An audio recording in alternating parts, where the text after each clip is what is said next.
Hello, everyone. Thanks for joining this webinar with HowNow and MindTools and England Golf. My name's Ross. I'm going to be your host today. We'll maybe just wait a minute or two while people join, but just while we're waiting, we'd love to hear where you're dialing in from. Where in the world are you, and what's the weather like where you are? I'll kick us off. I'm in Inverness in the north of Scotland. Lots of people haven't heard of Inverness. It's where the Loch Ness Monster is based. And the weather here Have you today is seen it, sunny. Ross? Do you know, I've never seen it, despite my many searching trips. Attempts. Yeah, my many attempts. Yeah, I've seen the Ted Danson film Loch Ness. That's probably your best insight into Loch Ness. Fair enough. Do you want to Where share are you maybe joining from, where you are Marianne? based? Yeah. So I'm based in Woodall Spa, which is in the countryside of Lincolnshire. Very much a rural community and rural county. There's an awful lot of agriculture in our county, but a lot of tech as well that's starting to come in as well. So at the moment, blue sky, clouds. It's been absolutely siling it down up until this point. So I'm taking that as a good sign. The sun's out. Good. From a very gloomy London over here, Ross. So it has been torrential. Doing the nursery drop off while it's torrential, and you've got a daughter who's going, "No, I want to catch the rain," and I don't know, you don't want to catch the rain. That's You what want to catch the rain. Yeah, there you go. What does she like? That sounds ideal if you haven't got somewhere to be dry. Well, don't be shy with the chat. Please do. If you're watching this, just use the chat function on Zoom. Let us know where you are. But I think we'll kick off if that's all right, guys. So really, I want to say welcome, and I'll just do a quick introduction to myself. I'm the Chief Learning Officer at MindTools, where I'm responsible for improving the performance of leaders and managers. And with our acquisition of Kineo earlier this year, also responsible for creating great compliance content as well.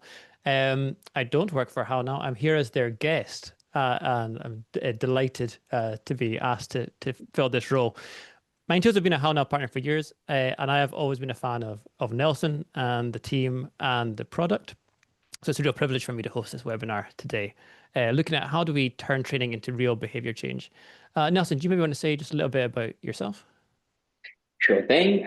Ross, firstly, thank you for being the host, and we love partnering with MindTools. For those of you who don't know me, I'm one of the founders and CEO at HowNow, and the author of a book called Learning at Speed, which is mental models and frameworks around how to accelerate the speed at your organization. And you're really looking forward to discussing this topic with Ross and Marianne. Great. And Marianne, you're joining us from England Golf. Do you want to say just a little bit about your background and the role that you're in? Yeah, sure. So England Golf, with a national governing body for amateur golf in England, for those of us that don't know us, my role is leading on the people administration side of the organisation, really looking at kind of the whole people pathway and the journey that people take with us, and encompassing and ensuring that we have the right people in the right place with the right skills, and we can make our strategy and what we want to do happen. Great. I'm sure a lot of people watching this, that's probably their focus as well, is on delivering that strategy and building skills. So in terms of what to expect from this session today, we're going to be looking at, first of all, does training ever lead to behavior change? Spoiler, it does, but I will justify that statement in a minute. Second, how do we drive behavior change that brings meaningful results? Then we're going to hear what England Golf are doing in this space, and then we're going to wrap up with a Q&A. We want you to get involved in the session, so please do join the chat and just let us know how you're doing and if there's any questions that you have as we go through it.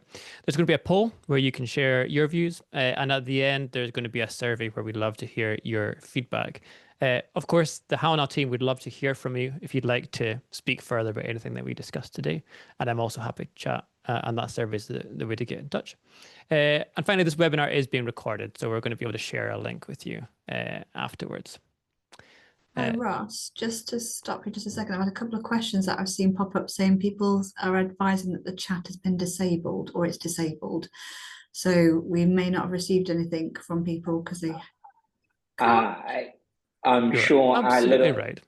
our little helper in the background will work on that, and you'll be able to soon enough be able to post in the chat and the Q&A.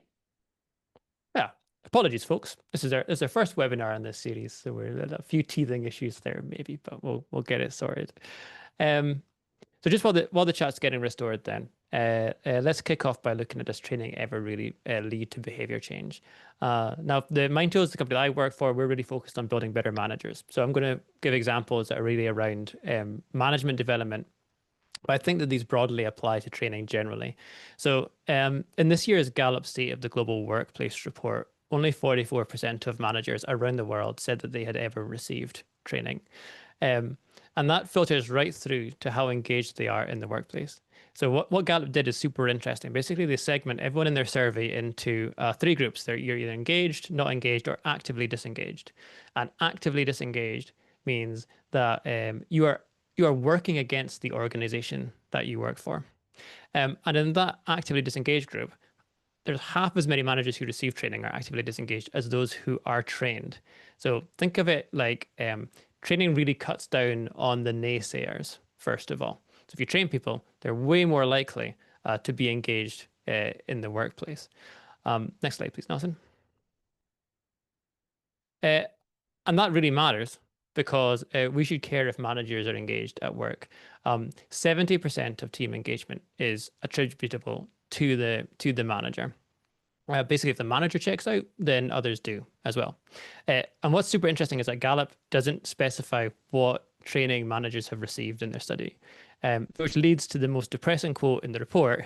Even rudimentary training in role responsibilities can stop a manager from feeling like they're drowning. Even rudimentary training. Like I feel like we should be aspiring to something more than that. Like, what if the training was great? Like, wouldn't that be something? In our own research, we published a report last year, Building Better Managers. That's based on a survey of 2,000 UK managers. We also did interviews with managers and L&D leaders, looking at the impact of the training that they'd received. And just like the Gallup report, we didn't define what the support was. We just asked, have you received support when you became a manager? And what we find is that managers who received any support at all when they became a manager are better at coaching, goal setting, guiding their teams toward development opportunities, active listening, and establishing trust. And we measured those skills in all sorts of funky ways that you can read that report if you want to find out more about. Then the next slide, please. Does it matter if the training that managers receive is good? Of course it does. Of course it does. We also looked at how satisfied managers were with the training that they received.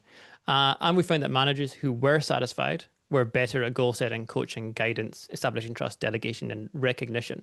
You often hear, happy sheets don't matter. We don't need to measure whether people liked the thing that they got.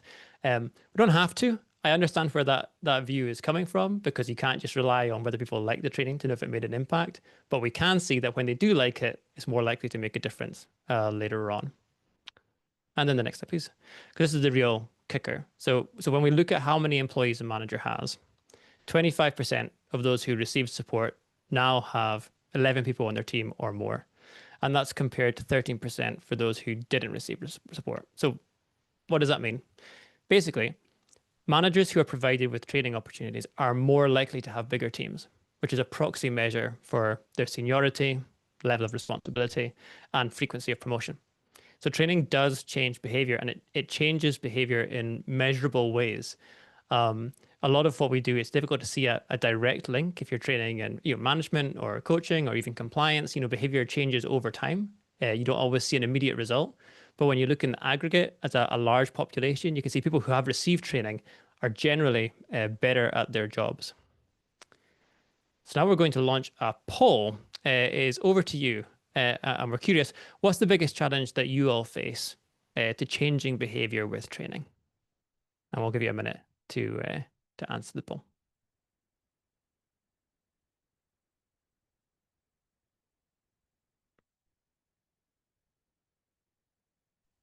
Looks quite neck and neck looking at these results coming in.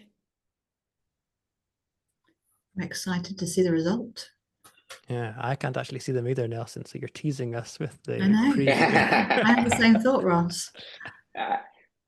We'll give it a moment, and I'll almost got everyone responding now. Hopefully they should share. There we go. We should be able to see the results now. Managers don't reinforce training. Well, I hate to feel like I've primed you for that by talking about the importance of managers to team engagement. But I guess if you voted that way, it does show that you're experiencing what the Gallup research and our own research at MindTools has shown as well. And then it's hard to measure if behavior has changed, is definitely the case, particularly for generalist skills. I think it's different when you're like training on how to sell widgets. Then you can measure how many widgets were then sold. If it's something more generalist, soft skills in particular, it's quite hard to draw that link. Followed by learners don't apply the training. And then lack of time learning in the flow of work is the smallest of the 4 issues that we defined. I find that result quite surprising because I always hear every client say that lack of time is an issue. I don't know, Marianne, what your experience has been. In terms of the results, I mean, they very much kind of link into what we know in the organization. Managers are your kind of your linchpin on any learning and development strategy that you've got. They are the ones that help you move that forward. It's definitely a case for us that we've seen here as well. Yeah, and you can have that situation. It's actually this is coming up in the Gallup report. Is you send people on training, and then the manager says, "That's a waste of time. Don't worry about it." They immediately undermine everything that's just happened. The power of the manager is really high. So now I'm going to hand over to Nelson at this point to show us just how HowNow are driving behavior change with training. I feel like that almost felt like a setup, Ross, because what I'm about to talk about is exactly the role of managers in turning training to behavior change, and how can we take the friction and enable them to be able to better support turning that training into behavior change. So it was definitely the right type of segue. I know we're still working on getting that chat working. There's a few issues in Zoom, it seems like, but the Q&A is open, so you can be adding your questions, and we can hack the Q&A. You can add your thoughts in there too, and I'm sure Ross will pick it up. But let's dive into managers and the role they play in turning training to behavior change. Now, I wanted to start with actually kind of a nod to one of my favorite management books of all time, called High Output Management. Love to know if anyone here has read it, but this is by Andy Grove, former CEO of Intel. Not a big book, but a very practical book about being a manager and a leader. And the underlying principle of it is really about a manager's output equals their team's output. Quite a simple idea to understand. But what might surprise many people to read in that book is Andy Grove calls out training as the highest leverage activity that any manager can do. Now, this is an important point to make because quite often, in my job, I get to speak to a lot of L&D professionals and people professionals day in, day out. And quite often, the challenge they have is getting the buy-in from managers to kind of support. And quite often, it seems like they're not necessarily seeing training and learning as that high leverage activity. Instead, they see it as almost like a tick box they have to do for the sake of someone else. And that's why it's really important to position the value of doing this. And this is what Andy Grove talks about, saying, yes, you can do it for them, but actually for you to be able to scale the impact you're having, training is the way to do that. And what I'm about to look at is, well, how can managers leverage learning to have maximum impact? In order to do that, they need to be able to train that, turn that into behavior change. But here's the problem. In order to turn training into behavior change, training alone isn't enough, right? Quite often, that's what we're seeing in organizations is there's a lot of training that's created and delivered, and we're tracking whether it's been delivered and attended to. But what we're not checking is it aligned to the context within which someone would need to apply what they've just learned? And if they can't apply that because it's not relevant to their context, then we're never going to be able to see that behavior change. And a simple way to understand that is through what I like to call here the learning impact pyramid. So if you look at the top of this pyramid, it's essentially everything the business wants to do, right? Like, so every business has got a mission, they've got a strategy around how they're going to go about delivering that mission, and objectives to track whether they're on track for delivering and achieving that mission or not. Now, quite often where the gap is, if you look at your training programs and learning initiatives, quite often after the fact, we're trying to align it to those business objectives to go what this was trying to do. And quite often we tend to find out, actually, it's not directly aligned to those business objectives. So we weren't necessarily giving people relevant training they could apply within that context. Now, what that looks like in your organization is a bunch of frustrated employees who, like, I've done a whole bunch of irrelevant training, but my manager there's no context for me to apply this, and my manager's not prioritizing it because they also don't see the relevance of applying it in that context because it's not aligned to the business objective. Then you've got managers who are frustrated because people are spending time on training that they can't see the value in because it's not aligned to the business objective. And then you end up with L&D and people teams who can't prove value unless there's behavior change. So instead, what they do is prove effort, right? Like when we're talking about how many courses or training programs I've created, it's because we can't prove value. We're trying to prove effort. Look, I'm not sitting here doing nothing. I am working on stuff, and here's proof.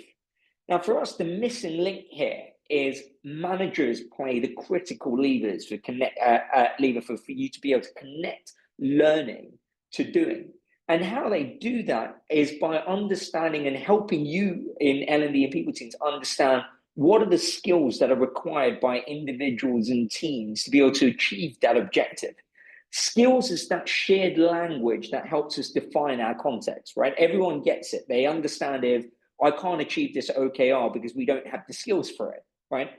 That's quite different from saying we can't achieve this OKR because we don't have 10 courses that we need to be able to do that, which the manager probably doesn't care about. And so using a shared language to define our context helps us connect those dots. And the manager plays the critical role in helping us understand what skills are required to be able to achieve those objectives and to help us understand, do we have those skills in the team or not? And so in order to connect those dots between learning to what the business needs, we need to empower the manager to be able to do this and use learning as leverage. And this is the playbook that we typically see in organizations that do this effectively, which we call learning as leverage playbook. And it goes through a few different steps. The first one is quite simply to be able to understand what skills are required for someone to be able to do their job and what are the gaps and blockers stopping them from doing it. So this could be the behaviors that are missing for us to be able to achieve those objectives. And now that we know what those gaps are, we need to define and set the expectation of where this person needs to be, or where does everyone in this job role, where do they need to be for this particular skill? Once you've set that expectation, we now share targeted, relevant learning resources. Now, this isn't just an e-learning course, but this is resources to support that experience. And so this is why, for example, the partnership with MindTools is because MindTools lead on leadership and manager development, learning resources and opportunities. And that's the type of stuff that you'd be able to leverage, be able to create more targeted learning experiences for individuals that needed to develop those management skills. Now, it's not enough for them to just share a load of knowledge-based learning resources. We need to be able to support people as they get to apply, practice, get feedback, reinforce that, and reinforce it in their day-to-day work while they're applying this in the wild. And then we need to see whether it's having an impact or not. Now, quite often managers can't do this because if you've gone for a very traditional learning management system, which was built for power users who are admins, typically in the HR or L&D team, they might put up with poor user experience, but your managers sure as hell won't. So we need to make it as easy as possible for managers where it's not their day job to sit there and looking at learning and skills insights. We need to make it as easy as possible for them to see whether the learning that someone in their team is doing is translating into skills development and behavior change or not, in order to create that feedback loop. Now, this is not just about finding out when something's not working. but it's just as important for them to be able to see if there is a positive feedback loop, right? So they need to be able to see someone in my team did this learning experience, and as a result of it, they've improved on skills A, B, and C, and I can see that apply on their day-to-day work. That creates a positive feedback loop that keeps managers engaged when there are more learning initiatives. Quite often, the reason why we don't get buy-in from managers is they don't see that positive feedback loop in practice, and so they don't see the value in it. Now, the problem Can I quite just add there, often, Nelson? Is that all right? Can I just make a comment? yeah, sure. Just want to put in something from our own research on that point, because we asked we did that survey of 2,000 people, 2,000 managers. We asked, to what extent would you agree that you'd look for another job if your organization failed to provide you with opportunities to learn? And 64% of managers said they would. They would look for another job if they didn't have opportunities to learn. And that increased to 80% for managers who are under 35. But it's not just any opportunity. It's not just stuff. It has to be something that they genuinely find value in, that then makes it makes the organization more sticky. So that has all sorts of benefits in terms of manager retention, team engagement, how long people stay for. It can reduce your recruitment costs. You don't have to replace people who are leaving because they're not getting developed. And if people are seeing the impact from the learning that they're doing, all those outcomes are more likely. Yeah, for sure. And it's probably a topic for maybe later on today is also the perception of what people see as learning, right? I think there's almost an element of some people have conditioned to only see sitting in a classroom as learning, and anything else doesn't count as training or learning. And I think there's an element of changing that perception, which we can discuss later on. But quite often, speaking to people managers, what we see is I don't think many managers would look at that framework and say, I disagree. But what we hear is the objections around what the challenges are for them. And it's quite often they don't have access to these insights around, what the skills gaps are and what's the relevant learning I can leverage. So there's too much guesswork, or there's too much admin to operationalize supporting someone with very relevant training in order to drive that behavior change. And because of that, there's just not enough of them. They just don't have the time and the bandwidth to put in that effort to better support the training there. And then they couldn't tell you whether it's working or not because of a lack of visibility. So what I wanted to go through here is just give a practical insight into quickly how organizations are implementing using HowNow and MindTools to be able to implement something like this so managers can leverage learning. So it starts with that first step I said, which is spotting the gaps. Now, the first thing you need to be able to do in order to spot the gaps is actually know what gaps are there. So you've got to be measuring this in the first place. And so what we do within the HowNow platform that organizations leverage is we use real-time labor market insights to tell you what skills are required by each individual in your organization in order to be able to do the tasks that they have to do for their job roles. Based on that market data, we then have a built-in 360 skill review which involves self-review, peer review, and manager review for you to get an average proficiency level for a skill. Now, the reason why we take the 360 approach rather than an objective assessment is just because you aced an exam, it doesn't make you great at your job. But actually, the best people to evidence whether you're applying that skill and there is actual behavior change or not are the people you work with. And so when you do a 360 skill review, that's a close proxy to an evidence-based approach to saying, I've seen this person demonstrate the behavior change, and I've seen this person demonstrate this skill to a level 4 in proficiency, and that's what is driving their average proficiency level. So it becomes a more accurate picture of where someone's gaps are. Now, this is where you end up with a purpose-built dashboard for people managers and leaders to be able to very quickly see what skills they have in their team, more importantly, what gaps they have. Now, no one wants to go through tables and tables of data, and that's why you have an AI analyst at your fingertips. You just ask the question. We're not even talking about basic questions around who's done manager training and who hasn't done manager training. We're talking about asking behavior change questions around, which skills have gone up in proficiency level in the last 3 months. Who's been working on their focus skills that we've agreed on? So really starting to ask questions around whether the training people are doing is moving the needle on the skill level proficiency or not. Now you know the gaps. Now as a manager, you set the focus, you set the expectations. And this is where we have something called focus skills. what we typically recommend is a manager would have a regular one-to-one, even if it's on a quarterly basis timed around the performance cycle. You would be able to have a conversation to go, look, here are the 5 skills I want you to focus on over the next quarter. That sets the expectations around what skill I need you to develop and also what level I need you to get to. Now we know what gaps you have. We know what skills we want you to focus on over the next quarter. Now it's about connecting them with that relevant learning. Now, this is where we work with great partners like MindTools, and you would have access to all of those curated learning resources directly within the platform. Now, as a manager or a leader, I would be able to identify those skills gaps, get recommendations for which resource is the most relevant learning opportunity to be able to plug that gap. Now, how are we able to do this? Because all of your learning resources are automatically mapped to skill and proficiency level.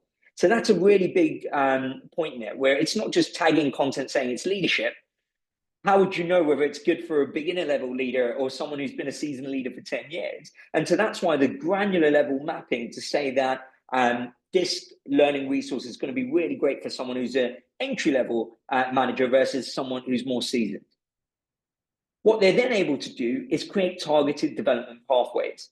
Now, it's very time consuming and very difficult to create a meaningful pathway. And this is where we leverage AI to be able to curate the most relevant learning resources and structure a learning pathway based on some of the best practices around learning experience design.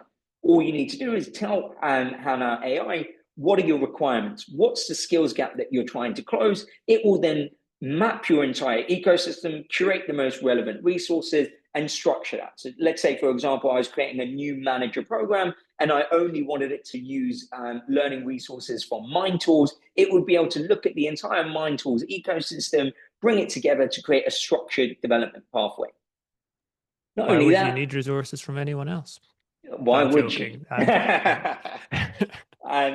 And then that's the structured stuff, but not everything needs to be a structured pathway. And this is where we have something called channels. And channels is essentially an effective way of bringing together people and learning resources to create a community. Now, imagine if in that community, you can add HowNow AI to do a lot of the heavy lifting for curating for this community. You put the curation on autopilot and it will be constantly on the lookout for new learning resources. So anytime MindTools adds any new learning resources, this AI agent will go out and curate the most relevant learning resources so you don't have to be in the lookout for it. Now, that's all you're learning. And I quite often say to people that that's knowledge-based learning. Quite often we over-index on just knowledge-based learning and hope that that knowledge-based learning is going to turn into behavior change. But behavior change requires a few more steps. And that's what we need to support in the flow of work. Now, that's where we have something called Guru. Guru is an AI agent that essentially uses learning resources from providers like MindTools, as well as your organization's knowledge, to turn it into a two-way interaction. So it can help you practice creating simulated scenarios that reflect your organization. It can coach you in real time. Now, that's the gap between learning to doing. I could watch a course. That doesn't mean I know how to apply and have I've just done a course on having difficult conversations. It doesn't mean I know how to have a difficult conversation. And that's what this AI agent is able to do, is help practice. But not only practice, sometimes the biggest bottleneck is getting instant feedback. Now, what Guru is able to do is provide you with instant feedback underpinned by the expertise that someone like MindTools brings to the table for leaders and managers. Now, that's the practicing in a safe space. Now I'm ready to go into the wild and apply what I've learned. You don't want to leave people hanging when they're in their day-to-day doing their job. And that's why with HowNow, we integrate directly into the apps and tools where you already work. And so if you've got a question, or even based on your context, HowNow can automatically surface the most relevant resources for you directly in the apps and tools where you work. Now, the last one, none of that is useful unless you're having some form of meaningful impact. And to start with, you need to be able to measure that meaningful impact, right? You achieve what you measure. And I always use the example of, if you look back more than 5-6 years ago, no one was counting whether they did 10,000 steps. But the moment you started counting steps, now everyone's talking about whether they've hit their 10,000 steps. Now that's the power of you achieve what you measure. And so if you want to achieve behavior change, we need to measure behavior change, or otherwise you would never know. And that's where it goes back to kind of closing that loop. We're being able to have a powerful AI analyst that takes away the friction for managers to be able to ask the question around, is this learning actually translating into skill growth in the areas? Is it actually closing the skills gaps that we want to or not? And then it continues that cycle of 360 skills review, where really that 360 skill review is a moment to have that conversation, to reflect back on what learning's working and what learning isn't working. Are we closing the right skills gaps or not? That's really that trigger for you to be able to have that conversation. Now, that's a quick high-level view of what that cycle looks like. And technology is only one part of it. The other part of it is really a cultural change to make sure you're getting that buy-in. And that's why I'm really excited to hear from Mary-Ann when we had that conversation around, what are the challenges of doing it and what's worked and what's not worked to really be able to get that buy-in. But the message that we really want you to leave with is, we often look at L&D and training as a cost center, and because it's typically been associated with operational training and compliance. But really, when we look beyond that to driving that desired behavior change, I often go back to a very simple formula, which is learning applied equals profit. And anything that equals profit isn't going to be treated like a cost center. And that's the big difference for why this problem matters. For us to be able to take away the bottlenecks that are stopping us from turning training into behavior change. Over to you, Ross. I'm just going to ask you a question, Nelson, from the chat, if that's all right. Sam's asked a question. So he's asked a two-part question. So how do you suggest recording those feedback loops? Now, I guess the answer to that is you've shown that. You can rate each other within the system. The second question, though, I think is a bit more specific. So how do you evidence when working remotely and hybrid, and feedback loops are not always visible every day to witness? So I guess how can you rate someone's skills if you can't see them demonstrating those skills? You don't work in the same location. Yeah, so I don't think that's one type of skills assessment, right? Which is like observational skills assessment, and the age-old way of doing it is, I have an assessor, I'm watching you do the job, and I'm ticking off on what levels you're at in performance-wise. But that's for a certain type of task execution that you're doing. Quite often what we should be looking at is the deliverables themselves, right? It's to look at what is the actual output and outcome that this person's driving, and then getting them to, a good way of doing it is getting them to talk through their approach at arriving at that outcome. Another thing about the 360 is, even if you as a manager might not necessarily have day-to-day visibility of how they're going about doing it, the reason why we think peer review is also fundamental is people who collaborate with them and other subject matter experts can also get insight into how this person collaborated and how they arrived at the output that they did. Most of the organizations we work with tend to be hybrid, so there is some element of not physically seeing someone do the job. Yeah, perfect. Thanks, Sam, for that question. I hope that answered it. For everyone else, please do, you can use the Q&A. I think the chat's still not open, but you can use the Q&A if you want to ask questions as we're going, because we're now going to hear from Mary-Ann, who, Nelson and I are on the supplier side. Mary-Ann actually has a real job. We're working at an organization where she's responsible for a real outcomes. job, Ross. Yeah. So Mary-Ann, maybe not everyone's familiar with England Golf. Could you tell us a little bit about the organization, first of all, and then your role there? Yeah, sure. So we're a national governing body for amateur golf in England, as I explained, and we have around 1,900 golf clubs that are affiliated to us. So we look after the amateur side of golf within England. So anybody who you've got, if maybe as a golf club member, they maybe are affiliated to us. So we are the licensed handicapping authority, and golf is very unique as a sport in that you can play with somebody who's far better than you. And incidentally, it always works in the reverse with golf and handicaps. The lower your number, the better you are, or the minus figure you are, the better you are. The higher the figure, you're actually not maybe quite as good as you thought you were. So golf is a very interesting one where you can actually beat somebody who's better than you, because the handicap is the leveler. So it's very, very different as a one-on-one sport such as tennis, where a better player will beat you. So we get the majority of our funding. We have around over 700,000 members, 740,000, and we also have a couple of different products now that we're moving into kind of more commercial areas in the respect of everything we get back into our coffers goes back to support golf and making it a game that hopefully inspires everybody to play. It has in the past had a certain connotation to it as a sport, but we're really kind of proud of where we're getting to and where it's moving in that space. My role is kind of leading up the people and the admin team and working at how we kind of attract, retain talent, and that whole people journey, that individual's journey with England Golf, whether or not they stay with us or they don't, and how we upskill them and how we help them achieve our mission.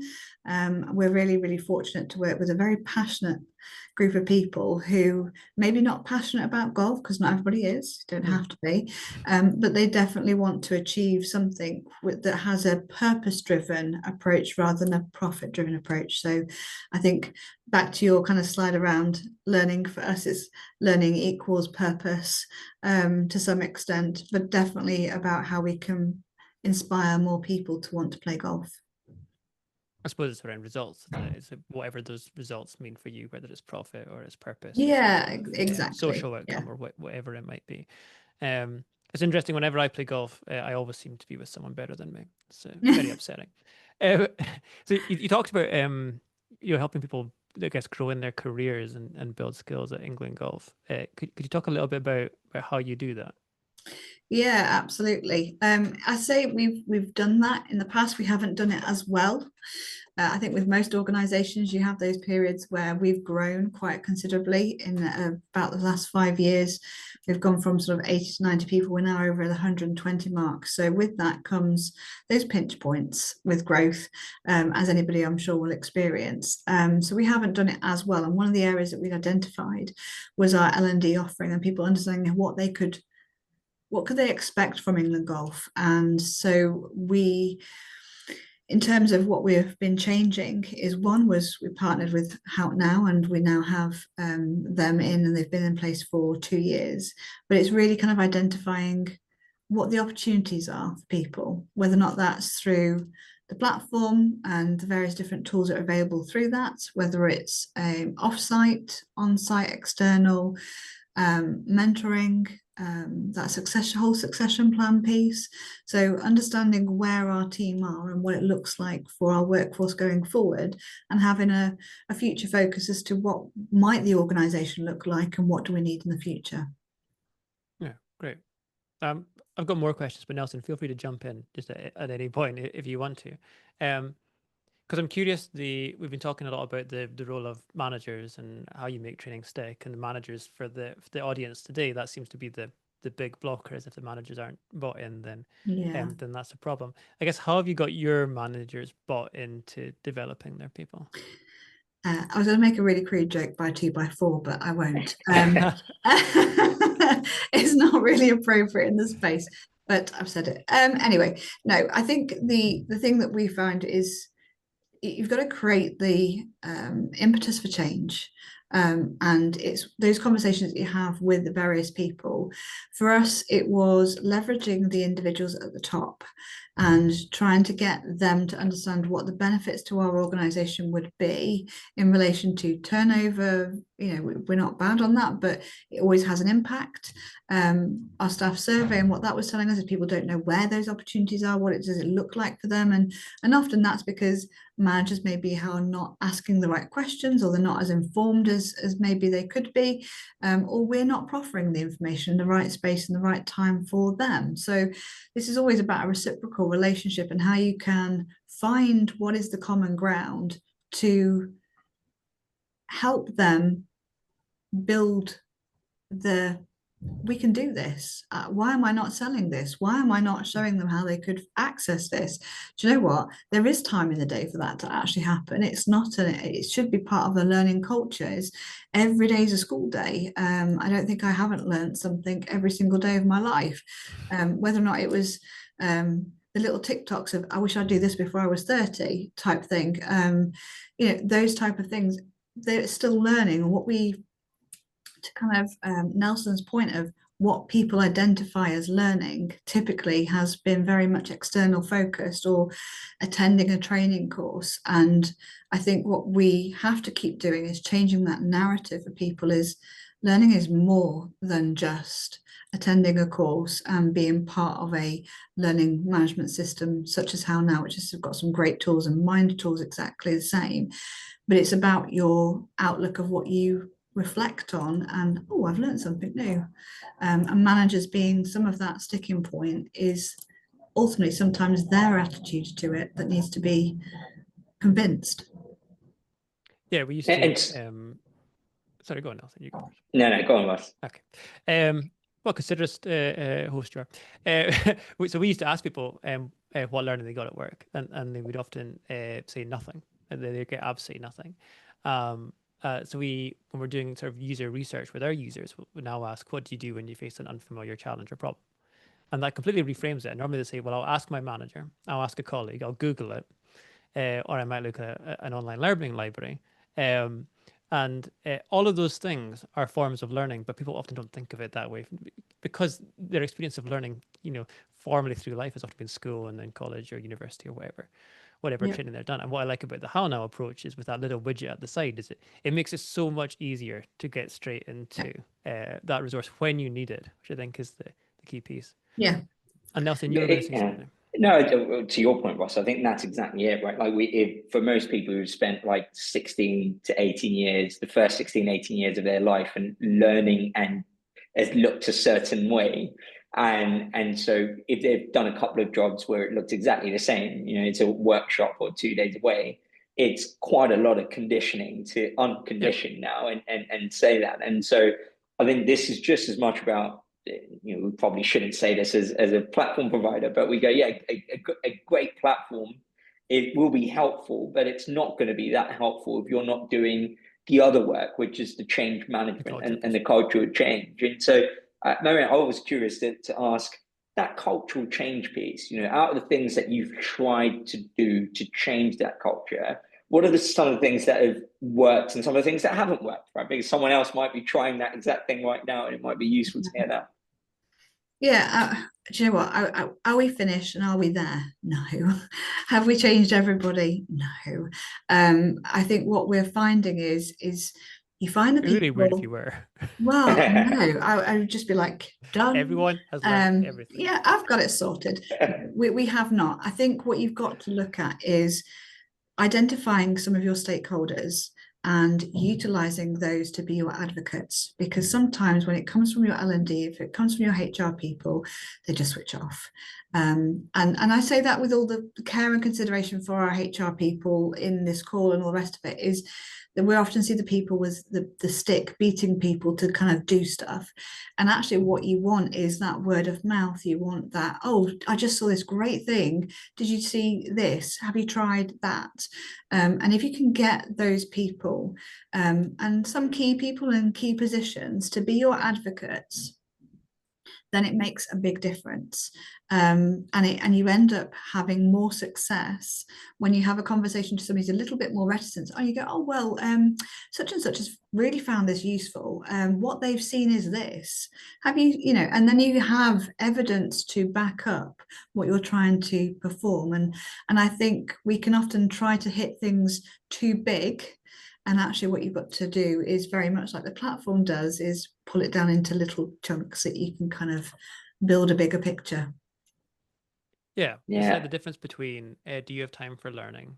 No, I'm busy at work. Would this useful thing help you do that faster? Well, yeah, absolutely. I'll use that useful thing. Yeah, of course. Yeah, but exactly. You don't think of it now.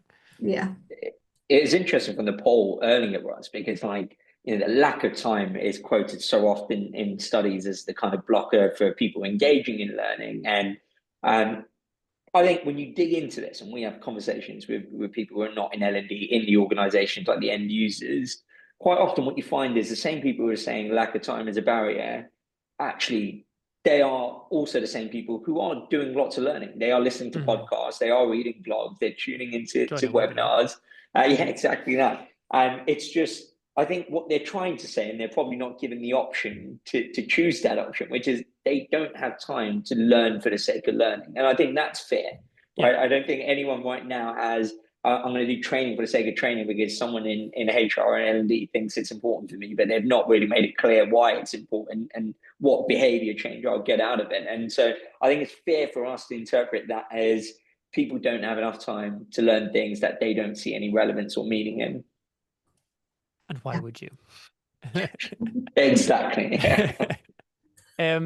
We are about to move to the Q&A. There's no questions yet in the Q&A feature. So if you do want to ask a question, please do so. Otherwise, I have lots of questions still to ask because I'm really curious, Marianne, if you've seen examples of behavior change at work as a result of training that you provided, either HowNow MindTools or something else.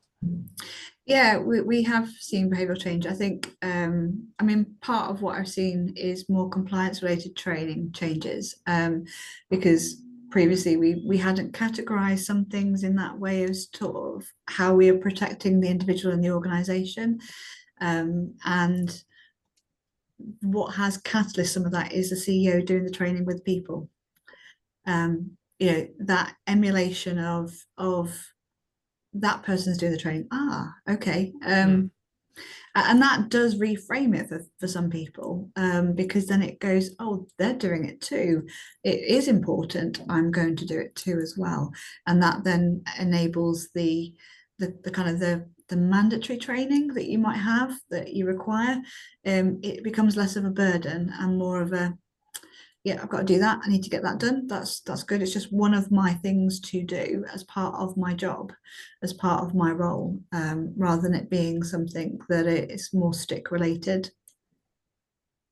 Yeah, it's that relevance piece again, isn't it? You're looking for signals for what's relevant to the senior leadership team. I remember we did we developed a data protection course for a global schools program. Quite a dry subject, often for administrators who were accessing large data sets. And the way that we pitched that was, well, what if it was your children's data that was getting leaked? Like, how would you feel about that? And really flipping it from this is the thing that you have to do to this is the thing that you should want to do because you have a duty of care for the people who are going through your school's programs. Definitely. That's a really interesting one, because I actually think with compliance always often gets like either trivialized or overlooked as the kind of tick box piece. But really looking at there are some real key behaviors that comes out of compliance to make sure people are behaving ethically, and actually more so with compliance than with anything else. I would argue behavior change is critical.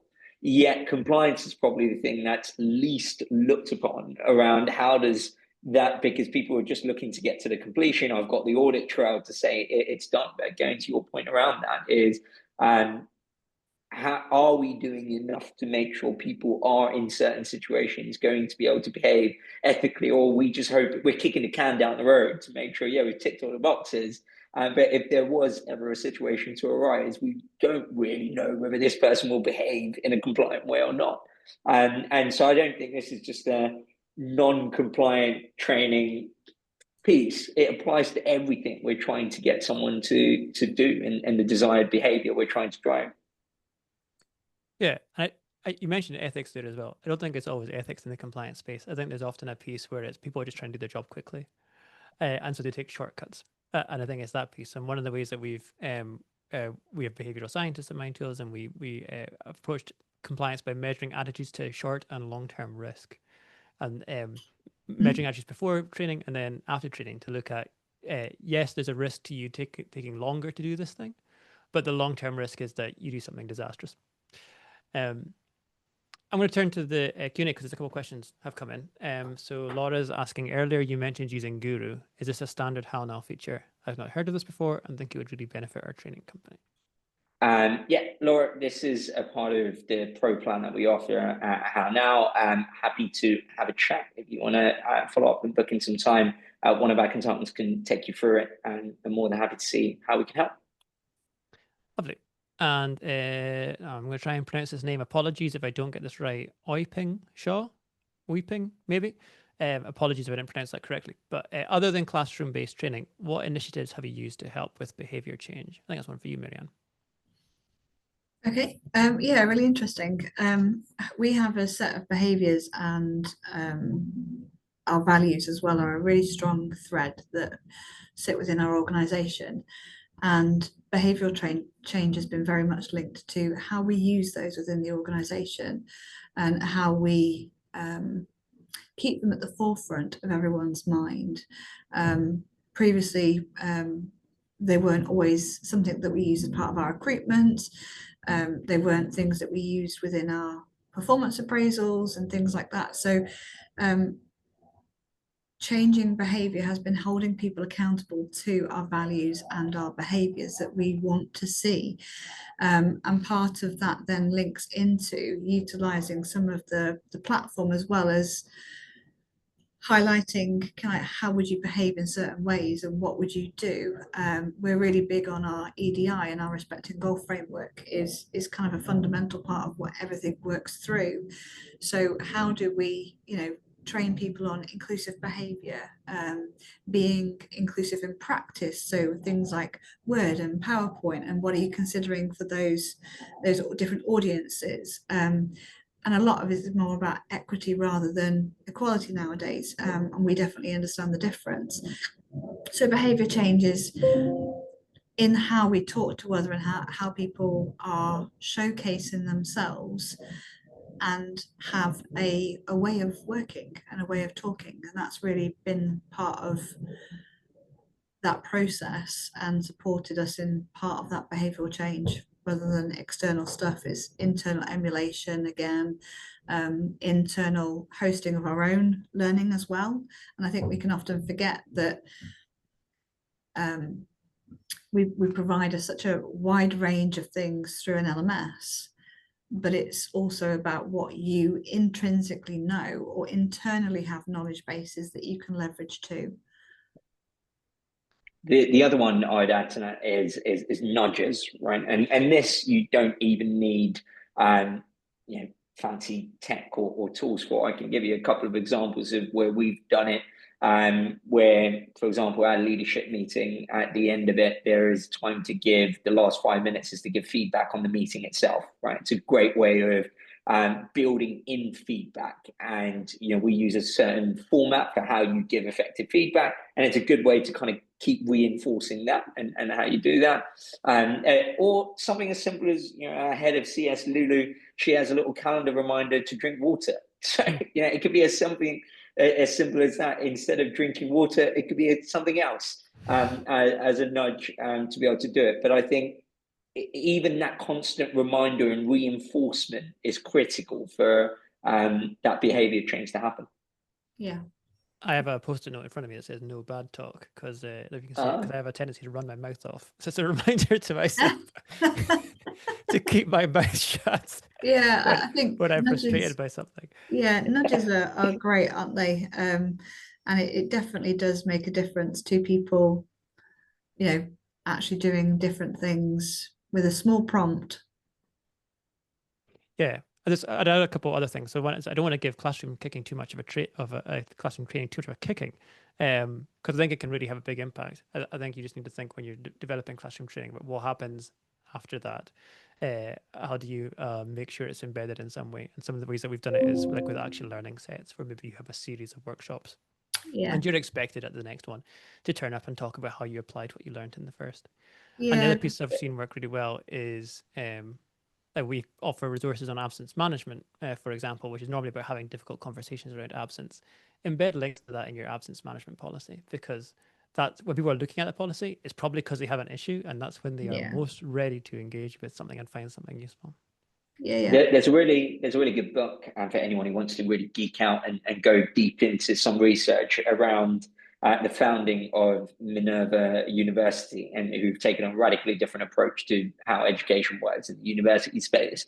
And one of their core concepts is fully active learning. So how you still have the classroom and you still have workshops, but instead of it being about the sage on the stage and distribution of information, it's actually about the application and the behavioral change. And so using that classroom setting as a place for people to apply, get the feedback, etc., rather than using it as a space for 1,000 people to listen to one person talking. Amelia, I know you're going to say something. No, it's all right. Carry on. Okay. Well, we're 5 minutes to the hour, so I think we'll maybe start to wrap up. I'll ask you one final question. Marianne, I'm going to come to you first. If you had to give one practical tip to L&D professionals who want to start driving behavior change tomorrow, what would it be? I would say, for me, it is about using your team to help you leverage what you want to achieve. The sum is greater than the part. So, and I'm going to trot that one out, because I think to your point of nudges and the how Minerva University have done it, I think there is an element of not trying to sit in a silo and engage with people to be part of the process, which will make the biggest change to behavior. Great. And Nelson, how would you answer that question? One practical tip to start driving behavior change tomorrow. I'll go back to what I said earlier around kind of you achieve what you measure. So the practical tip would be, if you want to drive behavior change, start measuring behavior change. And that comes back to, what's that outcome? You know, are you trying to improve sales win rate? Then speak to your head of sales around what it is today and what you want it to be tomorrow. And that's the number you're tracking to see if you're driving the right type of behaviors around it. So start measuring the thing you want to achieve is the practical tip. Yeah, lovely. I'll add maybe one on just onto that in terms of if you want to start driving behavior change, you need to understand what behavior you're trying to change. And I think so, working backwards from Nelson's example, if you want to increase sales, well, what behaviors do you think are going to increase sales, and what evidence do you have for that? And then you can start to design for those behaviors specifically. And that is us at time. I'd like to thank everyone in the audience for joining the chat today and for asking questions. There is actually one more question. What was the book recommendation, Ari, Active Learning, please? It's called Building the Minerva University. That's what it was called. Lovely. So do check that out. I'd like to thank Nelson and the HowNow team for inviting me to host today. It's been a pleasure to speak with Nelson and Marianne, and to all of you who are watching. And a special thank you to Marianne for giving up her time to share her insights from the real world of work. Thank you, Marianne. Thank you. Yeah, it's been lovely. I appreciate it, and I've enjoyed being part of the panel. Great. For everyone watching, please do take a minute to complete the feedback survey. This is the first of these webinars, and so the HowNow team would love to hear how you found the experience. You can also use the feedback link to request a meeting to learn more about HowNow, MindTools, or both of us. Nelson and I are always happy to have a chat. I won't be at the next one of these. Some other guest host, I guess, will be coming in and taking over, but do check out the future webinars in this series. I always enjoy listening to Nelson and learn a lot. And Marianne, it was lovely to speak to you today. Likewise. And I'll probably be a participant, so I'll be able to sit in the background. Big shoes to fill, Ross. And thanks again, Marianne, for coming on the show. All right. Thank you.